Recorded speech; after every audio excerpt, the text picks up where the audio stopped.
लोगों थोड़ा साइड पे कर देना यार। थैंक यू जी सर, बताइएगा इस के बारे में। जी, ये यहाँ पे कुछ डाकू जो हैं वो शहरियों को यहाँ पर लूट रहे थे और इसी दौरान फैक्ट्री एरिया के पुलिस मौका पर पहुँच आई और उन डाकुओं ने पुलिस के ऊपर फायरिंग शुरू कर दी और उसमें अल्लाह ने करम किया कि वो जो जिन लोगों को लूट रहे थे उनकी जानें भी महफूज रहीं। अभी जो मुद्दई अभी उससे मेरी बात हुई है तो उसने कहा कि बस उसको ऐसे लगा कि गोलियां उसके आसपास से ही गुजरी हैं। पुलिस भी पीछे से पहुंच आई, इन्होंने भी फायरिंग की, डाकुओं ने भी फायरिंग की। तो उसके फायरिंग के नतीजे में 2 डाकू जो हैं वो अपने अंजाम को पहुँचे। तो ये सारी दुनिया के सामने और बिल्कुल लाइव जो है आपके सामने ऐसा इंसिडेंट हुआ है। इसमें मैं समझता हूँ फैक्ट्री एरिया की पुलिस जो है और ऐसे जो फैक्ट्री एरिया जो हैं इन्होंने इंतहाई दलेरी का मुजाहरा किया है और अपनी जान पर खेल कर वो जो शहरी थे उनकी जान भी बचाई है। जो लोग लुट रहे थे अल्लाह के करम से उनकी जान भी महफूज रही है और इंतहाई प्रोफेशनल अंदाज में इन्होंने उस सिचुएशन को डील किया है।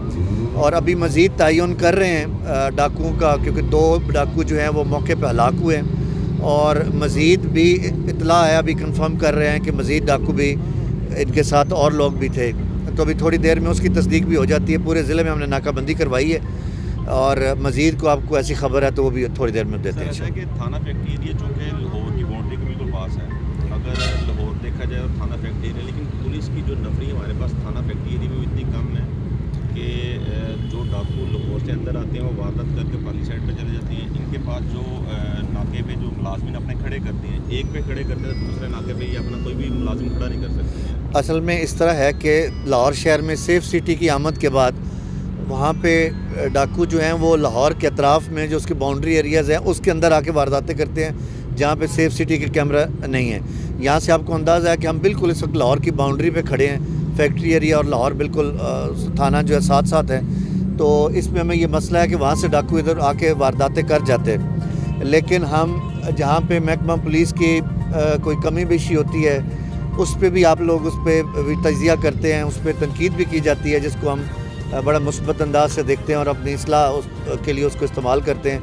लेकिन ऐसी सूरत हाल जो आप लोगों के बिल्कुल सामने है कि जिसमें अब ये गोलियाँ चली हैं, इसमें कोई शहरी या पुलिस ऑफिसर कोई किसी को लग सकती या कोई शहीद हो सकता था। और यहाँ कोई और ख़बर भी होती कि जिसमें हमारे इस तरह मौक़ों पे कई दफ़ा पुलिस ऑफिसर भी उन्होंने अपनी जान के नजराने पेश किए हैं। तो ये जो कोशिश पुलिस ने भी की है और ये जो जान पे हमारे पुलिस के ऑफिसर खेले हैं, ये सिर्फ इस माशरे में अमन के क़याम के लिए खेलें कि आप लोग इस माशरे के शहरी पुरअमन रहें और ऐसे लोग जो इनकी शहरियों के जानो माल के दुश्मन हैं और अमन के दुश्मन हैं उनसे माशरे को महफूज रखा जाए। मेरा ख्याल है ऐसे पुलिस ऑफिसर और ऐसे अच्छे काम जब हों तो मैं आपसे तवक्को करता हूं कि उस हवाले से महकमा पुलिस की और उन अफसरों की बहुत पजीराई होनी चाहिए, क्योंकि ये गोली है, ये किसी को देखती नहीं है, ये किसी को भी लग सकती है। अब डाकू फायर कर रहे हैं तो किसी को भी लग सकती थी। सर, ये जो डाकू हलाक हुए हैं इनका भी तलब लाहौर से ही है, लेकिन मेरा उम्मीद था कि SHO साहब ये तो राना इकबाल साहब की एक था कि इन्होंने मैनेज कुछ किया तो आज डाकू ये पकड़े गए हैं। क्या जितना बड़ा इनके पास एरिया है उतने ज़्यादा लवाजमात भी? जी, अब इसमें ये है कि फैक्ट्री एरिया थाना बहुत बड़ा है, फिरोज़ वाला भी बहुत बड़ा है, ज़िले की आबादी बहुत बढ़ गई। आपको अंदाज़ा है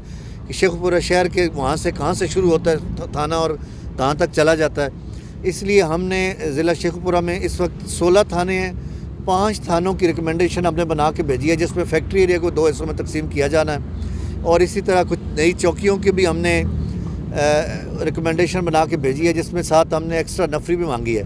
वो हमारी प्रपोज़ल इस वक्त हुकूमत के ज़ेर गौर है और उम्मीद है अगले महीने 2 में उसकी अप्रूवल हो जाएगी। सर, ये जो डाकू अभी मतलब हलाक हुए हैं, इनकी कोई आइडेंटिफिकेशन हुई है या कोई मतलूब से किसी FIR वगैरह में? जी नहीं, इसमें ये है कि 1122 और PFSA फोरेंसिक साइंस एजेंसी उसका इंतज़ार जो है वो पुलिस कर रही थी कि वो आएँ और वो सारा क्राइम सीन देखें, क्योंकि आपके सामने है क्राइम सीन सारा, ताकि किसी चीज़ को टच नहीं किया गया कि इससे ताकि कुछ शवायद कोई ऐसी चीज़ ज़ाया ना हो।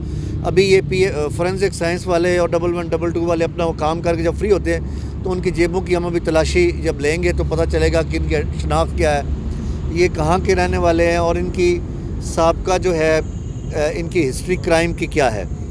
اور اس میں یہاں پہ جو مدعی بھی موقع پہ ملے ہیں، آپ ان کا بھی آپ نے انٹرویو کیا ہوگا، تو وہ بھی کافی پریشانی کے عالم میں تھے اور اللہ تعالیٰ نے ان کو بھی محفوظ رکھا جی. Thank you. Thank you sir.